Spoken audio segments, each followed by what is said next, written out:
রায়হান রাফি পরিচালিত ঈদের আলোচিত সিনেমা প্রেসার কুকার নিয়ে দর্শক এবং সমালোচকদের আগ্রহ এখনো তুঙ্গে। ছবিতে 4 নায়িকার উপস্থিতি শুরু থেকেই কৌতূহল তৈরি করেছিল।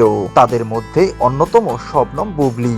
তবে মুক্তির পর দেখা যাচ্ছে আলোচনার কেন্দ্রে উঠে এসেছেন ছবির আরেক নায়িকা নাফিজা তুষি, যিনি অভিনয় দিয়ে দর্শকের মনে জায়গা করে নিয়েছেন।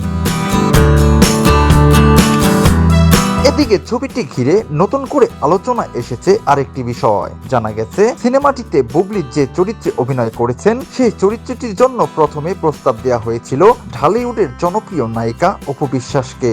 তবে তিনি সেই প্রস্তাবে সাড়া দেননি।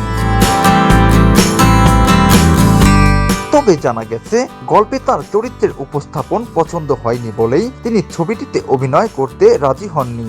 চরিত্রের গভীরতা ও উপস্থাপন নিয়ে সন্তুষ্ট না হওয়ায় তিনি প্রস্তাবটি ফিরিয়ে দেন। পরে সেই চরিত্রেই যুক্ত হন শবনম বুবলি।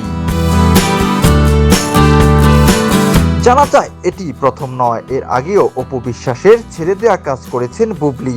অভিনয় জীবনের শুরুর দিকে বুবলির অন্যতম আলোচিত সিনেমা বসগিরিতেও প্রথমে চুক্তিবদ্ধ হয়েছিলেন অপু বিশ্বাস, কিন্তু পরে নানা কারণেই সেই প্রজেক্ট থেকে সরে দাঁড়ান তিনি। এরপর সেই সিনেমার মাধ্যমেই বড় পর্দায় অভিষেক ঘটে বুবলির, যা তাকে আলোচনায় আনে। অন্যদিকে প্রেসার কুকার সিনেমা সংশ্লিষ্ট একাধিক সূত্র বলছে, একটি সিনেমার জন্য একাধিক শিল্পীর কাছে প্রস্তাব যাওয়া চলচ্চিত্র জগতে স্বাভাবিক ঘটনা। কোন শিল্পীর কাছে চরিত্র বা গল্প ভালো লাগলে তিনি কাজটি করেন, না হলে তা ফিরিয়ে দেন। এতে অস্বাভাবিক কিছু নেই। সব মিলিয়ে প্রেসার কুকার শুধু গল্প বা অভিনয়ের জন্যই নয়, পর্দার বাইরের নানা ঘটনা প্রবাহ নিয়েও আলোচনায় রয়েছে।